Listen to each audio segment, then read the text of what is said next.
دوستو channel subscribe, like اور share فرمائیں، شکریہ۔ بسم اللہ الرحمن الرحیم، الحمدللہ رب العالمین والصلاة والسلام علی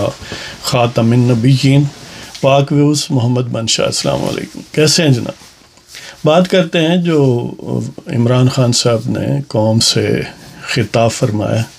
اس پر کہ اس کے کیا محرکات ہیں، کیا اس کے اہداف ہیں اور اس کے کیا نتائج برآمد ہو سکتے ہیں، یا اس سے کیا ہم خان صاحب کے متعلق اخذ کر سکتے ہیں۔ وہ محسن بھوپالی نے کہا تھا کہ جاہل کو اگر جہل کا انعام دیا جائے، جاہل کو اگر جہل کا انعام دیا جائے، اس حادثہ وقت کو کیا نام دیا جائے۔ مے خانے کی توہین ہے، رندوں کی ہتک ہے، مے خانے کی توہین ہے، رندوں کی ہتک ہے، کم ظرف کے ہاتھوں میں اگر جام دیا جائے۔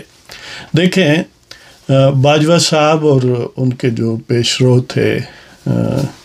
وہ بٹ مین جن کو میں کہتا ہوں، سعودی بٹ مین رحیل شریف صاحب، اور ان کے جو ساتھ باقی حضرات تھے جیسے فیض امیر صاحب اب بھی ہیں، اور ظہیر الاسلام، اور اس سے بیکورڈ جائیں تو پاشا صاحب وغیرہ، یعنی انہوں نے ایک ایسے بندر کو کہیں سے بڑی محنت کے بعد تیار کیا اور اس کے ہاتھ میں اس طرح دے دیا، اور اس کے نتائج جو ہیں اب پاکستان بھگت رہا ہے۔ یعنی 24 کروڑ لوگوں کو دھوکہ دے کر جس بت کو تراشا گیا، وہ آج پاکستان پر گویا اپنے ساری جو شرارتیں ہیں اس کی مشق ستم جاری رکھے ہوئے۔ سادہ سی بات ہے کہ پاکستان کے آئین میں کسی بھی منتخب وزیر اعظم یا جو انکمبنٹ ہو، بے شک جس طرح خان صاحب کو زبردستی لایا گیا اس طرح بھی ہو، تو اس کے خلاف عدم اعتماد لایا جا سکتا ہے۔ یہ پرفیکٹلی کانسٹیٹیوشنل ہے، پرفیکٹلی ڈیموکریٹک ہے، پرفیکٹلی لیگل ہے، اخلاقی ہے، بلکہ یہ تقاضا ہے جمہوریت کا۔ یہ جو بھی پیسفل نظام ہے ان میں یہی سب سے بڑی خوبصورتی ہے کہ جب عوام کے نمائندگان کسی کو نہیں چاہتے تو اس پر عدم اعتماد کا اظہار کرتے ہیں۔ اس میں کوئی ایسی سازش انوالو نہیں ہے، کوئی ایسی اس میں عجب بات نہیں ہے، کوئی ایسی غیر قانونی حرکت نہیں ہے، نام نہاد جس طرح خان صاحب کہتے ہیں غداری ہے۔ تو بہرحال اس ایک لیجیٹیمیٹ اور پرفیکٹلی کانسٹیٹیوشنل پروسیس کو خان صاحب نے اس طرح اسٹگمیٹائز کرنے کی کوشش کی ہے کہ گویا وہ کہتے ہیں کہ پاکستان میرا نام ہے، یعنی اگر میرے خلاف کوئی طریقہ عدم اعتماد لاتا ہے یا مجھے ووٹ نہیں دیتا تو گویا پاکستان کے خلاف ہے۔ یہ ایک ایسی ذہنی بیماری ہے جس میں خان صاحب ویسے تو وہ بچپن سے ہی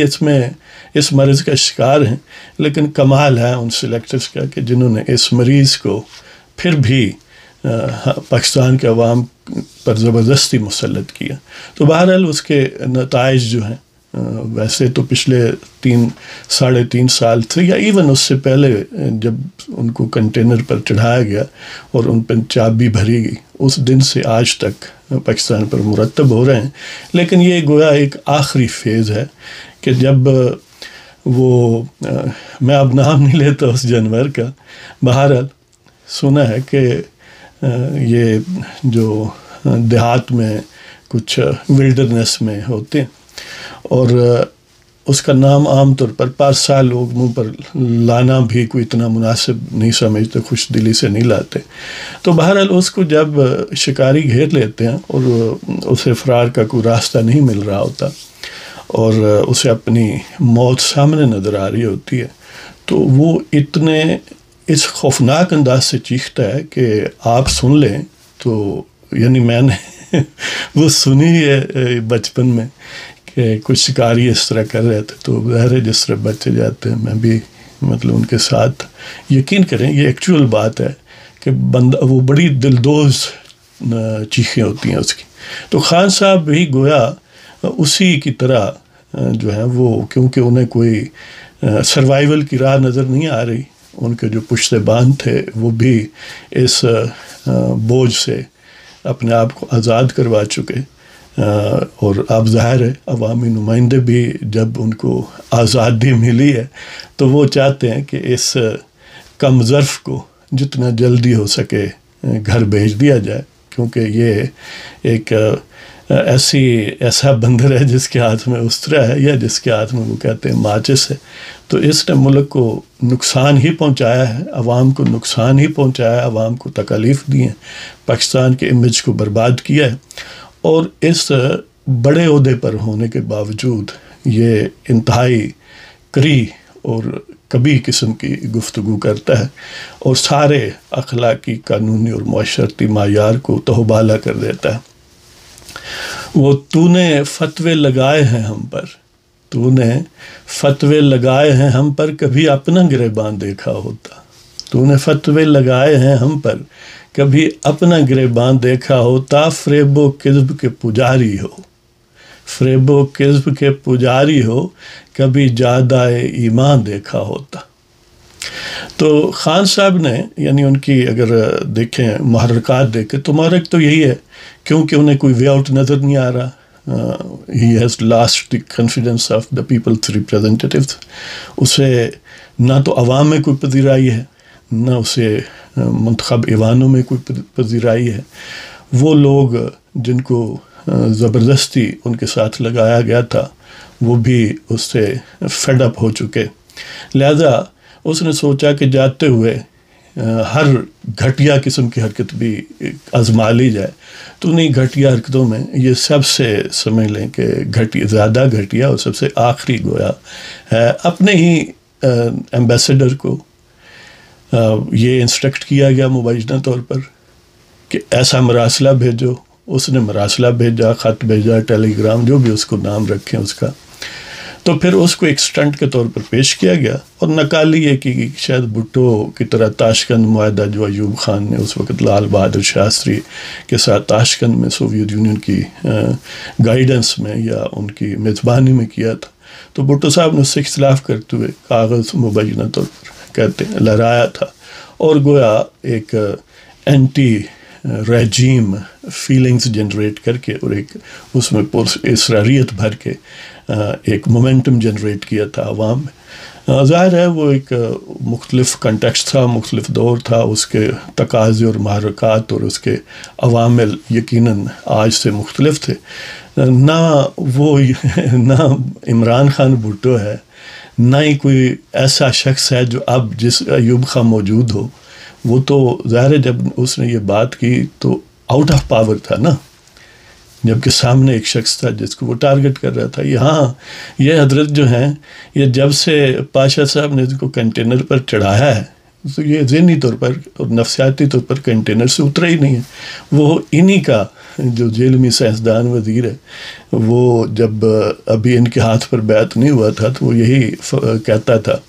کہ یار عمران نو آکھو کہ کوئی اپنی تقریر ہی بندہ بدل لینا ہے. ایک ہی تقریر کو ہر وقت کرتا رہتا ہے. وہی بات ہے کہ عمران خان نے تقریباً 8-10 سال سے ایک ہی تقریر کو دہرایا ہے. وہ اپوزیشن میں ہو، وہ حکومت میں ہو، وہ وزیر اعظم ہو، وہ کچھ بھی نہ ہو، وہ کنٹینر پر ہو، اس نے بس وہی گھسی پیٹی، وہی ڈرامہ بازی اور وہی نالائکی اور بد زبانی کا جو فارمیٹ ہے اس کو چھوڑا نہیں ہے. ویسے اس معاملے میں خان صاحب جو ہیں وہ بڑے مشکل مزاج واقع ہوئے ہیں کہ کمینگی اور گھٹیا پن میں کے ساتھ ان کی کمٹمنٹ جو ہے وہ لاجواب ہے. تو یہ تو ان کے محرکات ہیں. اب انہیں واردات یہی پائی ہے کہ میں نے لائیو یعنی کرنا ہے، اور اس میں نام بھی لے لیا ہے اور ساتھ سوری وہ یعنی بقول ان کے اس ڈرامے کے کہ امریکہ نے یہ کہا. دیکھیں اپنے آپ کے اپنے یعنی ایمبیسڈر نے لکھا ہے، اس کی اسیسمنٹ ہے، وہ مینیپولیٹ ہو سکتی ہے. اور پھر یہ ہے کہ جو بھی دوسرے ملک ہیں، ایون کمزور ملک بھی دوسرے ملکوں کے متعلق اس قسم کی باتیں کرتے رہتے ہیں. اور پھر یہ عجیب سازش ہے کہ سازش کرنے والے جو ہیں وہ اتنے نائیو ہیں کہ انہوں نے جس کے خلاف سازش ہو رہی ہے اسی کے بندے کو بلا کے اس کے سامنے یہ کہا ہے کہ ہم سازش کر رہے ہیں. کیا بات ہے. یعنی یہ کوئی اتنی بچگانہ سی حرکت ہے کہ یہ صرف خان صاحب اور اس کے حواریوں کو ہی سوٹ کرتی ہے. کوئی عقل و خرد سے مکمل طور پر عاری نہ ہو تو اس کے لیے یہ ایک بالکل طفلانہ اور احمقانہ قسم کی چال ہے. تو خان صاحب نے بہرحال ڈراؤننگ مین کیچز ایٹ ایٹسٹرا کہ اور کوئی وے آؤٹ نہیں ہے نا، تو اب وہ رونے چیخنے کا یہ ایک انداز ہے، گویا ایک بچہ ہے جو کرسی کے ساتھ چمٹا ہوا ہے اور کہتا ہے کہ میں نہیں جانا کھیڑیاں دے نال جی۔ تو بہرحال اور اس کے اثرات یہ ہیں کہ وقتی طور پر ایک ذہنی ایک نفسیاتی شاید وہ سمجھتے ہیں کہ کوئی سیٹسفیکشن ہے اس سے، نہ تو جو ایم این ایز ہیں انہوں نے کوئی وہ ہونا ہے، واپس آنا ہے، نہ اس سے کوئی جو حزب اختلاف کے سرد و گرم چشیدہ لوگ ہیں جو جب یہ کرکٹ کھیلا کرتا تھا اس سے بھی پہلے اس کی سیاست میں کوئی وہ ان کی اس کی چالوں سے کوئی یعنی تھریٹن ہوں گے یا وہ اپنا کوئی موقف بدلیں گے، ایسی کوئی بات نہیں ہے۔ لیکن بہرحال اپنے اس نے توپ جو تھی وہ چلا دیے، تو اس کے کوئی اثرات نہ تو اپوزیشن کی پالیسی پر مرتب ہو سکتے ہیں، نہ ہی کوئی عوام میں اس قسم کا ہیجان پیدا ہو سکتا ہے۔ ہاں چند وہ شاہ دولہ ولی کے چوہے ہیں جن کو ہم آل یوتھ کہتے ہیں، وہ یہ کہے نہ کہے ان میں کچھ عرصہ وہ ایک بہت چھوٹا سا پروپورشن ہے آبادی کا، ان میں کچھ عرصہ چارج رہے گا، اور جو ہی یہ حکومت سے آؤٹ ہوگا آپ دیکھیں گے کہ اس کے پیچھے بین کرنے والا بھی کوئی نہیں ہوگا، اور یہ اپنی ٹانگا پارٹی جو ہے اس کو ٹانگے میں رکھ کر